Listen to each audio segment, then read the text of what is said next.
Next, we want to see what are the differences between debt and equity. നമ്മൾ സാധാരണ കേൾക്കുന്ന ഒരു ടേമാണ് ഡെപ്റ്റ്, കടം വാങ്ങിക്കുക, അതുപോലെ ഇക്വിറ്റി എന്ന് പറയുന്നത്. ഇത് രണ്ടും തമ്മിലുള്ള ഡിഫറൻസ് എന്താണ് എന്നുള്ളതാണ് അടുത്തതായിട്ട് നമുക്ക് നോക്കേണ്ടത്. ഈ ഡെപ്റ്റ് ഇൻസ്ട്രുമെന്റ്സ്, ഒരു ഇൻവെസ്റ്റ്മെന്റിൽ ലെൻഡറിന് രണ്ട് ഓപ്ഷൻസ് ഉണ്ട്. രണ്ട് ഓപ്ഷൻ എന്ന് പറയുന്നത് ഏത് ഹി ക്യാൻ ഇൻവെസ്റ്റ് ഇൻ ഡെപ്റ്റ് ഇൻസ്ട്രുമെന്റ് ഓർ ഇക്വിറ്റി ഇൻസ്ട്രുമെന്റ്സ്. ഏത് ഇൻവെസ്റ്റ്മെന്റിനും അല്ലെങ്കിൽ ഒരു ഇൻവെസ്റ്റർക്ക് രണ്ട് ഓപ്ഷൻ ആണുള്ളത്. ഡെപ്റ്റ് ഇൻസ്ട്രുമെന്റിൽ വേണമെങ്കിൽ കൊടുക്കാം, അല്ലെങ്കിൽ അയാൾക്ക് ഇക്വിറ്റി ഇൻസ്ട്രുമെന്റിൽ വേണമെങ്കിൽ ഇൻവെസ്റ്റ് ചെയ്യാം. അതുപോലെ borrower has two options to mobilise the fund. അതായത് നമ്മൾക്ക് ബോറോവറിന് ആരാണോ കടം വാങ്ങിക്കുന്നത് അവർക്കും രണ്ട് ഓപ്ഷൻ ഉണ്ട്. He can mobilise the resources either from the ഡെപ്റ്റ് market or from the equity market. അതുകൊണ്ട് എന്താണ് ഈ ഡെപ്റ്റ് മാർക്കറ്റും ഇക്വിറ്റി മാർക്കറ്റും എന്നുള്ള ഒരു അല്ലെങ്കിൽ ഇവർ തമ്മിലുള്ള ഡിഫറൻസ് എന്താണ് എന്നുള്ളതാണ് ഈ പോർഷനിൽ നമ്മൾ നോക്കാൻ പോകുന്നത്. ആദ്യമായി എന്താണ് ഡെപ്റ്റ് എന്ന് നോക്കാം.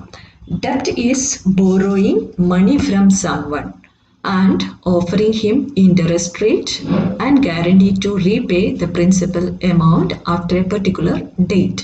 ഇപ്പോൾ എന്താ ഡെപ്റ്റ് എന്ന് പറയുന്നത്? ഡെപ്റ്റ് is borrowing money from someone. നമുക്ക് എല്ലാവർക്കും അറിയുന്നതാണ്. ഡെപ്റ്റ് എന്ന് പറയുന്നത് നമ്മൾ ആരുടെയെങ്കിലും കയ്യിൽ നിന്ന് പൈസ കടം വാങ്ങിക്കുന്നതിനെയാണ് നമ്മൾ ഡെപ്റ്റ് എന്ന് പറയുക. അപ്പോൾ രണ്ട് കണ്ടീഷൻസ് അവിടെ ഓർത്ത് വയ്ക്കേണ്ടത്.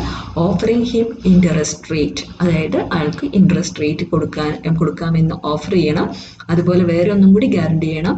To repay the principal amount after a particular date. ഒരു പെർട്ടിക്കുലർ ഡേറ്റിന് ശേഷം അയാൾക്ക് അയാളുടെ പ്രിൻസിപ്പൽ എമൗണ്ട് തിരിച്ചു കൊടുക്കാം എന്നുള്ള ഒരു ഗ്യാരണ്ടിയും കൂടി ഉള്ള ബോറോയിങ്സിനെയാണ് നമ്മൾ ഡെപ്റ്റ് എന്ന് പറയാം.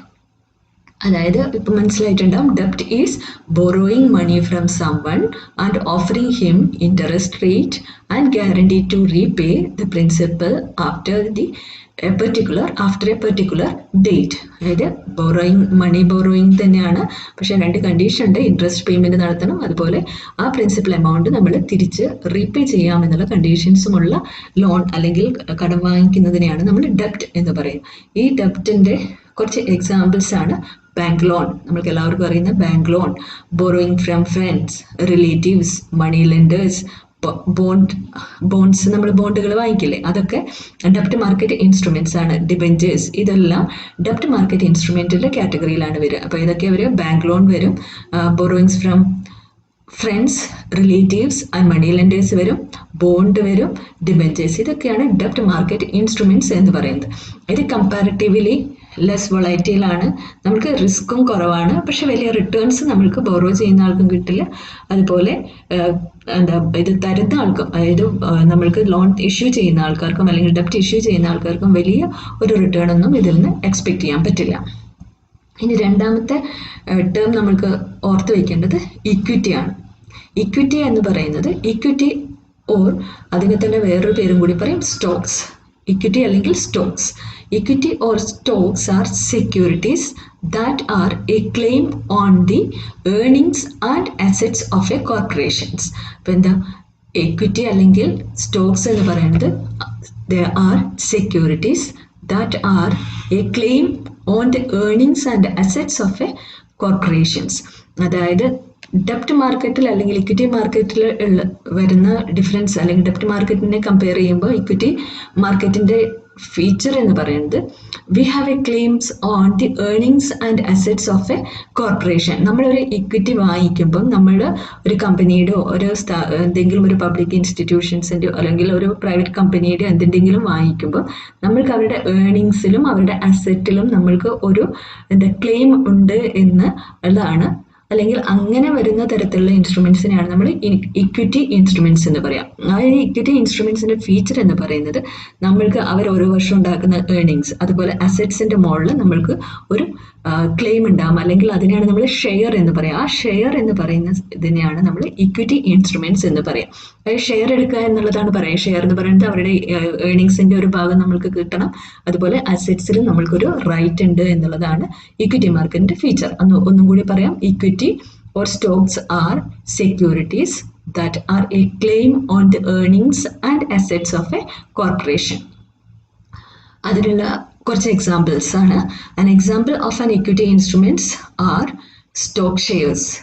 സ്റ്റോക്ക് ഷെയർസ് എന്ന് പറയുമ്പോൾ നമ്മൾക്ക് ഷെയർ മാർക്കറ്റിലുള്ള എല്ലാ ഷെയർ മാർക്കറ്റിൻ്റെയും സ്റ്റോക്സ് എന്ന് പറയുന്നത്, അതായത് ബോംബെ സ്റ്റോക്ക് എക്സ്ചേഞ്ചിൻ്റെ ആയാലും ന്യൂയോർക്ക് സ്റ്റോക്ക് എക്സ്ചേഞ്ചിൻ്റെ NSEയുടെ ആയാലും ഇവരുടെയൊക്കെ ഈ ഷെയർസ് വരുന്നത് ഇക്വിറ്റി ഇൻസ്ട്രുമെൻറ്റ്സ് എന്നുള്ള കാറ്റഗറിയിലാണ്.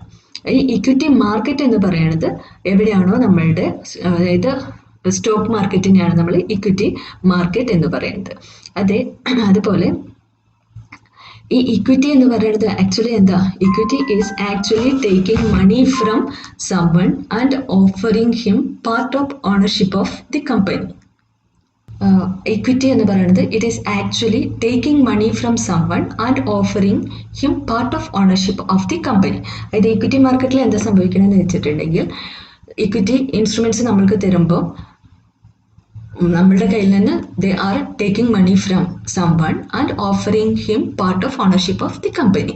നമുക്ക് അറിയാവുന്നതാണ്, ഷെയർ നമ്മൾക്ക് ഇഷ്യൂ ചെയ്യുമ്പോൾ നമ്മളിൽ നിന്ന് പൈസ എടുത്തിട്ട് അവരുടെ കമ്പനിയുടെ ഒരു ഓണർഷിപ്പ് റൈറ്റ് നമുക്ക് തരികയാണ് ചെയ്യുന്നത്. അതാണ് ഇക്വിറ്റി എന്ന് പറയുന്നത്. Equity is actually taking money from someone and offering him part of ownership of the company. അതായത് ആ ആൾക്ക് അല്ലെങ്കിൽ ഇക്വിറ്റി മാർക്കറ്റിലെ ഷെയർസ് വാങ്ങുന്ന ആൾക്കാർക്ക് ആ കമ്പനിയുടെ ഒരു ഓണർഷിപ്പ് നൽകിക്കൊണ്ട് പൈസ മൊബിലൈസ് ചെയ്യുന്ന തരത്തിലുള്ള മാർക്കറ്റുകളെയാണ് നമ്മൾ എന്താ പറയുക, ഇക്വിറ്റി മാർക്കറ്റ് എന്ന് പറയാം. ഇക്വിറ്റി മാർക്കറ്റിന്റെ കുറച്ച് എക്സാമ്പിൾസ് പറയാം, അല്ലെങ്കിൽ ആ ഇക്വിറ്റി മാർക്കറ്റിലുള്ള ഇൻസ്ട്രുമെന്റ്സിന്റെ എക്സാമ്പിൾസ് ആണ് IPO shares, preference shares, venture capital. ഇതൊക്കെ ഇക്വിറ്റി ഇൻസ്ട്രുമെന്റ്സിന്റെ കാര്യത്തിൽ വരുന്ന രണ്ട് അല്ലെങ്കിൽ എക്സാമ്പിൾസ് ആണ്. അപ്പോൾ രണ്ട് നമ്മളുടെ ഡിഫറൻസ് മനസ്സിലായിട്ടുണ്ടാവും. ഡെപ്റ്റ് ഇൻസ്ട്രുമെന്റ്സ് എന്ന് പറയുന്നത് ശരിക്കും ബോറോയിങ് ആണ്. അവിടെ ഇൻട്രസ്റ്റും പ്രിൻസിപ്പളും നമ്മൾ തിരിച്ചു കൊടുക്കണം. ആ ഇൻട്രസ്റ്റും പ്രിൻസിപ്പളും കിട്ടുന്ന ആ എമൗണ്ട് ആണ്, ഇൻട്രസ്റ്റ് ആണ് അവരുടെ ഏർണിങ്സ് എന്ന് പറയുന്നത്. ഇക്വിറ്റി ഇൻസ്ട്രുമെന്റ്സിൽ എന്ന് പറയുന്നത് നമ്മുടെ കയ്യിൽ നിന്ന് പൈസ എടുത്ത് നമ്മൾക്ക് ഓണർഷിപ്പ് തരികയാണ്. നമ്മൾക്ക് അവരുടെ ഏർണിങ്സിലും അതുപോലെ അവരുടെ അസറ്റിന്റെ മുകളിലും ഒരു ഓണർഷിപ്പ് ഉണ്ടാകും എന്നുള്ളതാണ് ഇക്വിറ്റി മാർക്കറ്റിന്റെ ഫീച്ചേഴ്സ്. ഇതാണ് ഈ ഡെപ്റ്റ് മാർക്കറ്റും ഇക്വിറ്റി മാർക്കറ്റും തമ്മിലുള്ള ഡിഫറൻസ് എന്ന് പറയുന്നത്. ഡെപ്റ്റ് മാർക്കറ്റിന്റെ എക്സാമ്പിൾസ് ഏതൊക്കെ വരിക?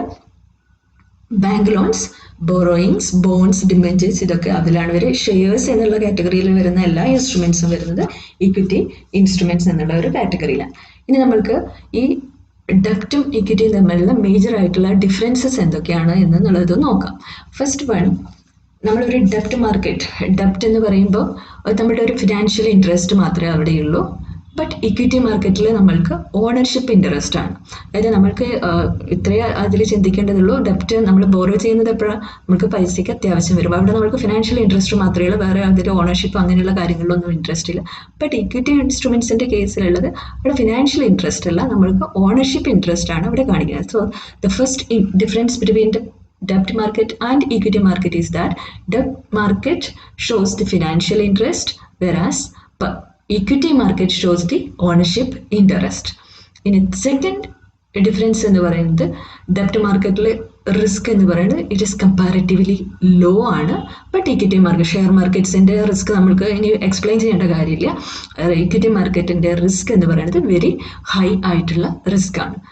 ഡെപ്റ്റ് മാർക്കറ്റിന്റെ മൂന്നാമത്തെ ഡിഫറൻസ് എന്ന് പറയുന്നത്, നമ്മൾ ഡെപ്റ്റ് മാർക്കറ്റിൽ കൊടുത്താൽ ബോറോവർക്കും ഇഷ്യൂവർക്കും വലിയ റിട്ടേൺ ഒന്നും എക്സ്പെക്ട് ചെയ്യാൻ പറ്റില്ല. അതിനൊക്കെ കുറേ നോംസ് ഒക്കെ ഫോളോ ചെയ്യുന്നുണ്ട്. ബട്ട് ഇക്വിറ്റി മാർക്കറ്റിൽ എപ്പോഴും നമ്മൾ ഒരു ഹൈ റിട്ടേൺ എക്സ്പെക്ട് ചെയ്തുകൊണ്ടാണ് നമ്മൾ രണ്ടുപേരും അതിൽ വർക്ക് ചെയ്യുക, അല്ലെങ്കിൽ ഹൈ റിട്ടേൺ കിട്ടും എന്നുള്ള ഒരു എക്സ്പെക്ടേഷൻ നമ്മൾക്ക് ഇക്വിറ്റി മാർക്കറ്റിൽ കാണാൻ പറ്റും. സോ ദ ഡിഫറൻസസ് ഒന്നാമത്തത് എന്താ? ഒന്നാമത്തത് ഡെപ്റ്റ് മാർക്കറ്റ് ഫിനാൻഷ്യൽ ഇൻട്രസ്റ്റ് ആണ് കാണിക്കുന്നത്, ലെസ് റിസ്ക് ആണ്, അതുപോലെ ലോ റിട്ടേൺ ആണ്. ഇക്വിറ്റി മാർക്കറ്റിൽ എന്താ കാണിക്കുന്നത്? ഓണർഷിപ്പ് ഇൻട്രസ്റ്റ് ആണ്, ഹൈ റിസ്ക് ആണ്, ഹൈ റിട്ടേൺ കിട്ടും എന്നുള്ളതാണ് മൂന്ന് ഡിഫറൻസസ്. ഇനി നാലാമത്തെ ഡിഫറൻസ്, ഡെപ്റ്റ് മാർക്കറ്റിൽ വൊളാറ്റിലിറ്റി അല്ലെങ്കിൽ ഫ്ലക്ച്വേഷൻസ് ഇൻ ഇൻവെസ്റ്റ്മെന്റ് എന്ന് പറയുന്നത് വെരി ലോ ആണ്, അല്ലെങ്കിൽ വെരി ലെസ് ആണ്. ഇത് ഡെപ്റ്റ് instruments are less volatile. Equity instruments എന്ന് പറയുന്നതോ നമ്മൾക്കറിയാം, ഷെയർ മാർക്കറ്റ്സ് എന്ന് പറയുന്നത് എപ്പോഴും ഫ്ലക്ച്വേഷൻസ് ഉണ്ടായിക്കൊണ്ടിരിക്കുന്നത്. അതുകൊണ്ട് തന്നെ ഹൈലി വൊളാറ്റൈൽ ആയിട്ടുള്ള മാർക്കറ്റാണ് ഈക്വിറ്റി മാർക്കറ്റ് എന്ന് പറയുന്നത്. നെക്സ്റ്റ് ഡിഫറൻസ് എന്ന് പറയുന്നത്, നമ്മൾ ഡെപ്റ്റ് മാർക്കറ്റിൽ ഇഷ്യൂ ചെയ്യുന്ന ആൾക്കാർക്ക് ഇത് ഡെപ്റ്റ് കൊടുക്കും തോറും അവരുടെ ബേർഡൻസ് കൂടിക്കൊണ്ട് വരികയാണ് ചെയ്യുക. ബട്ട് ഇക്വിറ്റി മാർക്കറ്റിൽ എന്താ ചെയ്യുന്നത്? അവരുടെ ഫണ്ട് അക്യുമുലേഷൻ കൂടി വരികയാണ് ചെയ്യുക. ഫണ്ട് അക്യുമുലേഷൻ കൂടി വരാനെന്ന് പറഞ്ഞിട്ടുണ്ടെങ്കിൽ അവർ ഒക്കെ കുറേ പൈസ കിട്ടും. നമ്മൾ കുറേ പേര് ഷെയർ എടുക്കുകയാണെങ്കിൽ കുറേ പൈസ കിട്ടും എന്നുള്ള ഫണ്ട് അക്യുമുലേഷൻ ആണ് നടക്കുന്നത്. ഇവിടെ ലോൺ കൊടുക്കും തോറും അവരുടെ ബേർഡൻ തിരിച്ച് കിട്ടണം, തിരിച്ച് വാങ്ങിക്കണം, അങ്ങനെയുള്ള കുറേ കണ്ടീഷൻസ് ഉണ്ട്, ഡിവിഡൻസ് കൊടുക്കണം, അങ്ങനെയുള്ള കാര്യങ്ങളൊക്കെ വരുന്നത് ഡെപ്റ്റ് മാർക്കറ്റിലാണ്. ഇതാണ് അഞ്ചാമത്തെ ഡിഫറൻസ് എന്ന് പറയുന്നത്. സിക്സ്ത് ഡിഫറൻസ് ഈസ് ദാറ്റ് നമ്മൾ നേരത്തെ പറഞ്ഞു ബോണ്ട് അല്ലെങ്കിൽ ഡെപ്റ്റ് മാർക്കറ്റിൽ നമ്മൾക്ക് do not have the ownership right. അതായത് ഓണർഷിപ്പ് നമ്മൾക്ക് ഇല്ല. നമ്മൾ ഒരു ഫിനാൻഷ്യൽ ഇൻട്രസ്റ്റിന് വേണ്ടി അല്ലെങ്കിൽ നമ്മളൊരു ബോറോയിങ് മാത്രമാണ് ഡെപ്റ്റ് മാർക്കറ്റിൽ നടത്തുന്നത്. വേറാസ് ഇക്വിറ്റി മാർക്കറ്റിൽ എന്താ, അവരുടെ അസറ്റിന്റെ മുകളിലും അവരുടെ ഏർണിങ്സിന്റെ മുകളിലും നമ്മൾക്കൊരു ക്ലെയിം ഉണ്ട് എന്നുള്ളതാണ്. That is in equity market we have claim on the future earnings of the firm. ആ ഫേമിന്റെ ഫ്യൂച്ചർ ഏർണിങ്സിൽ നമ്മൾക്കൊരു ക്ലെയിം ഉണ്ട് എന്നുള്ളതാണ് ഓർത്ത് വയ്ക്കേണ്ടത്. Then next difference is that there is no voting right to ഡെപ്റ്റ് ഹോൾഡേഴ്സ്. ഡെപ്റ്റ് ഹോൾഡേഴ്സിന് ഒരിക്കലും ഒരു വോട്ടിംഗ് റൈറ്റ് ഉണ്ടാവില്ല. പക്ഷെ ഇക്വിറ്റി ഹോൾഡേഴ്സ് കമ്പനിയുടെ ഷെയർ ഹോൾഡേഴ്സ് ആണ്, അവർക്ക് they have right to vote. Then another difference, നമ്മൾ എപ്പോഴെങ്കിലും ഒരു എമർജൻസി അല്ലെങ്കിൽ ക്രൈസിസ് ഉണ്ടാവുകയാണെങ്കിൽ ബോണ്ട് ഹോൾഡേഴ്സിന്റെ കേസസിൽ അവർക്ക് പെട്ടെന്ന് തന്നെ അവരുടെ പൈസ തിരിച്ചു കിട്ടും. ബട്ട് ഷെയർ ഹോൾഡേഴ്സിന്റെ കേസിൽ അങ്ങനെ പെട്ടെന്ന് തന്നെ അത് തിരിച്ചു കിട്ടണം എന്നൊന്നുമില്ല. അവരതിൻ്റെ അവർക്ക് ക്ലെയിം ഉണ്ട്, അതിൽ ഓണർഷിപ്പ് റൈറ്റ് ഉള്ളതാണ്. അവരുടെ ആ കാര്യങ്ങളൊക്കെ കഴിഞ്ഞതിന് ശേഷം മാത്രമേ അവർക്ക് അതിൻ്റെ കോമ്പൻസേഷൻ അങ്ങനെയുള്ള കാര്യങ്ങൾ തിരിച്ചു കിട്ടൂ എന്നുള്ളതാണ്. ഇതൊക്കെയാണ് മേജർ ആയിട്ടുള്ള ഡെപ്റ്റ് മാർക്കറ്റും ഇക്വിറ്റി മാർക്കറ്റും അല്ലെങ്കിൽ ഡെപ്റ്റ് ഇൻസ്ട്രുമെന്റ്സും ഇക്വിറ്റി ഇൻസ്ട്രുമെന്റ്സും തമ്മിലുള്ള ഡിഫറൻസ് എന്ന് പറയാം. അപ്പോൾ ഡെപ്റ്റ് ഇൻസ്ട്രുമെന്റ്സിന്റെ ഫീച്ചേഴ്സ് എന്തൊക്കെയാണ്? ഫിനാൻഷ്യൽ ഇൻട്രസ്റ്റ് ആണ് കാണിക്കുന്നത്, ലെസ് റിസ്കി ആണ്, അതുപോലെ ലോ പൊട്ടൻഷ്യൽ റിട്ടേൺ ആണ്, ലെസ് വൊളാറ്റൈൽ ആണ്. ദെൻ ഡെപ്റ്റ് ഇൻസ്ട്രുമെന്റ്സ് കൊടുക്കും തോറും ഇൻക്രീസസ് ദ ഡെപ്റ്റ് ബേർഡൻ. നമ്മൾക്കൊരു പർട്ടിക്കുലർ ഓണർഷിപ്പ് റൈറ്റ് ഉണ്ടാവില്ല, വോട്ടിംഗ് റൈറ്റ് ഉണ്ടാവില്ല. എന്തെങ്കിലും എമർജൻസി സിറ്റുവേഷൻസ് ഉണ്ടാവുകയാണെങ്കിൽ ബോണ്ട് ഹോൾഡേഴ്സിന് പെട്ടെന്ന് തന്നെ പൈസ തിരിച്ചു കിട്ടാനുള്ള അല്ലെങ്കിൽ അങ്ങനെയുള്ള കാര്യങ്ങൾക്ക് ഒരു പോസിബിലിറ്റി കൂടുതലാണ്. ഇനി ഇക്വിറ്റി ഇൻസ്ട്രുമെന്റ്സിന്റെ കേസിലോ ഓണർഷിപ്പ് ഇൻട്രസ്റ്റ് ആണ് ഇവിടെ കാണിക്കുന്നത്, ഹൈ റിസ്ക് ആണ്, ഹൈ റിട്ടേൺ ആണ്, ഹൈലി വൊളാറ്റൈൽ ആണ്. അവരുടെ മേജർ ഒബ്ജക്റ്റീവ് എന്ന് പറയുന്നത് അക്വയർ ഫണ്ട് എന്നുള്ളതാണ്. അവർക്ക് ഇക്വിറ്റി ഹോൾഡേഴ്സിന് they have claims on the future earnings of the firm. Then they have the right to vote. എന്തെങ്കിലും എമർജൻസി ഉണ്ടാവുകയാണെങ്കിൽ they will not receive the compensation at immediately. അതായത് immediate ആയിട്ട് അവർക്ക് ഇത് കിട്ടില്ല, കോമ്പൻസേഷന് കിട്ടില്ല എന്നുള്ളത്. അതായത് ഡെപ്റ്റ് ഇൻസ്ട്രുമെന്റിന്റെ അത്ര സ്പീഡിൽ അവർക്ക് കോമ്പൻസേഷൻ കിട്ടില്ല എന്നുള്ള ഒരു ഫീച്ചറും കൂടി. ഇതൊക്കെയാണ് ഈ ഡെപ്റ്റ് മാർക്കറ്റും ഈക്വിറ്റി മാർക്കറ്റും തമ്മിലുള്ള ഡിഫറൻസ്. അപ്പോൾ ഡെപ്റ്റ് മാർക്കറ്റ് എന്ന് പറഞ്ഞാൽ മനസ്സിലായാലും ബോറോയിങ്സ് ആണ്, അത് ബാങ്ക് ലോൺസ് അങ്ങനെയുള്ള കാര്യങ്ങളൊക്കെയാണ് അതിൽ വരിക. ഇക്വിറ്റി എന്ന് പറയുന്നത് ഷെയർ മാർക്കറ്റ് ആണ്. ആ ഷെയർ മാർക്കറ്റിൽ ഉള്ള കാര്യങ്ങൾ, അതായത് നമുക്ക് ഓണർഷിപ്പും ക്ലെയിമും വോട്ടിംഗ് റൈറ്റും അങ്ങനെയുള്ള കാര്യങ്ങളൊക്കെ വരുന്ന ഇൻസ്ട്രുമെന്റ്സിനെയാണ് ഇക്വിറ്റി മാർക്കറ്റ് എന്ന് പറയും.